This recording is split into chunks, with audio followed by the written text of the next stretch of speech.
need to stop letting fear and doubt making decisions for you.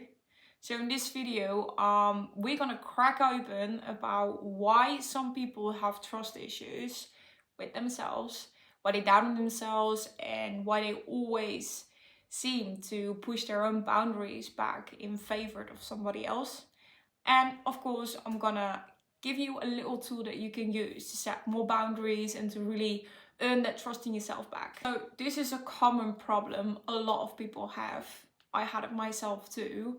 And it's that you just can't seem to trust your own decisions. You always need somebody else to make decisions for you, or you ask for validation for a lot of people, ask their opinion over and over again, and you're second guessing yourself, and the fear just creeps in, the what if they think this and this from me, what will they do, what if I disappoint them? And by creating that fear in your mind and creating that situation instead of going into your gut and into your intuition is something that a lot of people coming into a burnout as well. It brings a lot of stress, a lot of negativity with yourself, and we just need to break that down because it's a waste of your precious energy and time.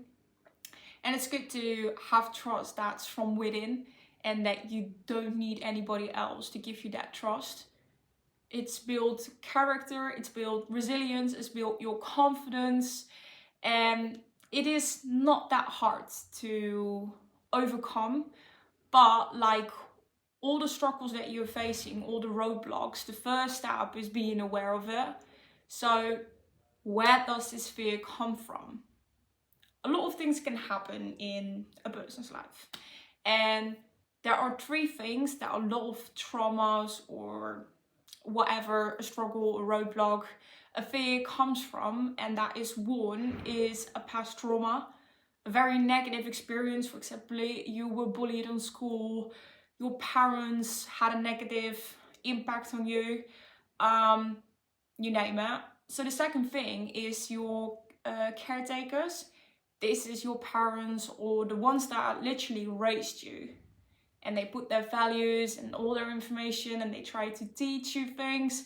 And that's creating your mindset, your belief system as well. But if there is something like a very strict parent who always said you need to do your best, and even if you came home with a 7, it still wasn't enough. That perfectionism, that comes from somewhere. So we're just figuring out where the doubt and the fear comes from. And the third thing is that your environment or the society where you grow up in, that has a big impact on people as well. So those three things are factors that you can use to identify where does this doubt or this fear, or in what part in my life was there a situation where I lost that trust in myself, or that you never learned it. There is somewhere in the past a situation where that came from. So if you find yourself in a situation where you're doubting yourself or you're doubting your decision, or the fear creeps in and you want to set a boundary but you're afraid, this is where you want to look first. Stop and breathe. Where does the fear come from? So when you identify the fear, you want to check in with your gut feeling. And I do think that when there is a moment in your life where you lost that trust in yourself, or you are having a lot of doubts and that negative voice in your head, but what if you're disappointing them? What if they think of this and this and this? It is really hard to trust your intuition because you lost that connection with yourself. And that's basically where confidence and trusting yourself comes from, is learning to your gut feeling, because you already has the answer. You don't have to seek it from somewhere else. But if you lost it, if you never learned it, it became a pattern. And that's basically it integrated in your mindset. Something happened, you've been keep doing it over and over again. It becomes a pattern, becomes a habit. And if you're not conscious about it, you keep doing this behavior. But if you want to stop doing this and have your own voice tell you what you need to do instead of always second guessing yourself, it is good to identify the fear, where does it come from, and second, tune in with your gut feeling. If there is a situation where you really want to say no, for example, a friend wants to hang out with you, but you had a busy day at work and you really just want to sit on your ass and do nothing, but you are afraid that you will disappoint your friends, and you want to have that boundary, to have that self-respect for yourself, because your own well-being is the most important thing in this world. And you need to learn to trust your gut feeling, because you know so damn good that you don't want to do it. You're tired, you don't want to do it. And then your mind, your pattern was integrated in, yeah, but what if I'm going to disappoint her? She's going to get mad. You don't even know that for the first place. You just feel that in, because this is what your brain does. Worst case scenario, always, is integrated from our DNA from long ago, from our surviving DNA. It is always seeking for the negative, danger, surviving, worst case scenario mindset. A lot of people have this. Don't use the what ifs in a negative way, but in a positive way. If your friend, really, if you put your boundary down saying, listen, I love you, but I'm really tired, I just want to sit on my ass and do nothing and be on my own.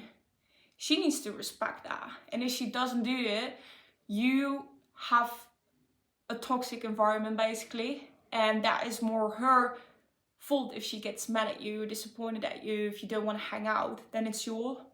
Because whenever you choose for yourself, that is always the best decision. What does your gut say? You want to rest, right? Okay, that's what you're going to do. Learn to trust your gut. Learn to listen what you're feeling right now. Do you really want to do it? No, not really. You don't even need an whole explanation. Just need to check in by yourself. And with all the things, you can talk all you want. You can be aware of it. You can be conscious of it.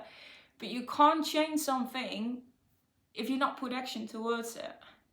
So you identify it, you learn to check in with your gut feeling, you don't want to do it.